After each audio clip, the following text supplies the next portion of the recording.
Welcome back to the show. Mike Ditka says if you don't stand for the national anthem, get out of the country. It's on video. He said that to our intrepid reporter, Mike Babcock.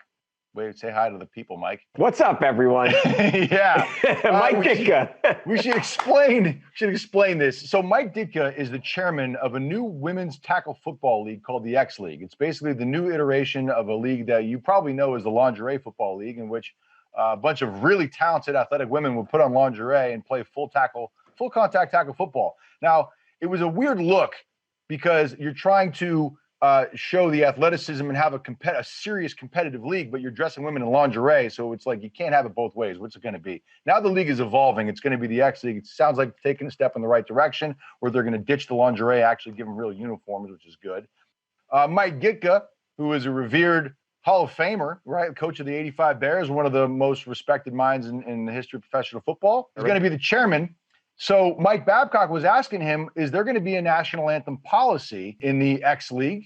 And this is what Mike Ditka had to say. If the women want to take a knee during the anthem, what's the policy on that for you guys? Well, if it was up to me, I'd say no. If you can't respect our national anthem, get the hell out of the country. Then that's the way I feel. Of course, I'm old-fashioned. So I'm only going to say what I feel. I think there's a way that you protest and there's a way you don't protest.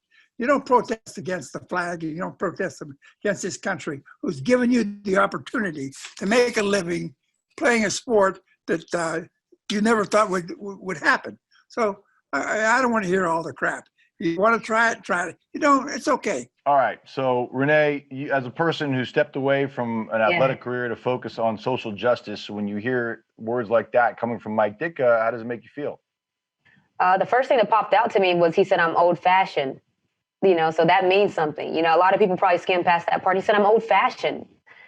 To us, old-fashioned means a thing. That old-fashioned is you're stuck in the old ways then. You know, and the old ways weren't necessarily equal ways. The old ways might have not been good ways, but you're stuck in those ways. So to me, I mean, it's tough because as a player, now you have a chairman saying that. And if you're a player that you're looking for this opportunity, now what do? You know, the chairman puts you almost at odds with your moral compass in a sense of, do you want to play for someone like that?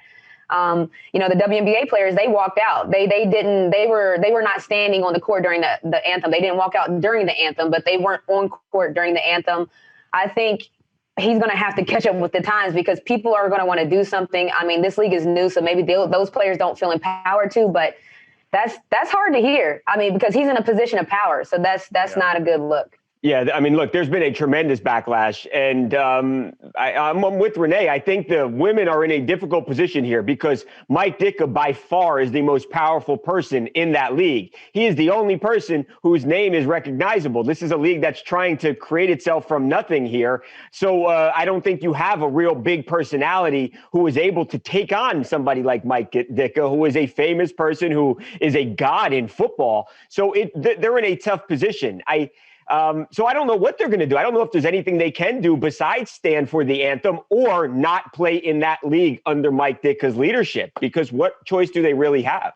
Yeah, well, I mean, look, whoever owns the league, the owners and the coaches could, in theory, unite and just say, look, you've got to take this back, or even if you don't walk it back, you swap him out or something like that, or there could be, or you might not have a league. Or the particular owners of the team, coaches, they can just say that we're not going to enforce any rules. And then now they have to go head to head with him and almost put a shield in between the players, because that's what you have to do as an ownership. So if you see that the commissioner or the chairman feels one way, well, the GM and the coaches have to do something to protect the players. They have no power in this position right now.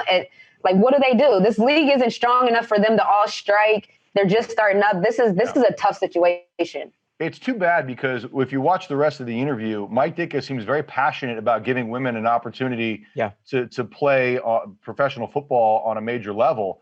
And he was very passionate about that. That's why he got involved in this league. He's like, look, there are incredible athletes out there who want to play tackle football, and we want to provide the forum for them to do that. And he's passionate about that.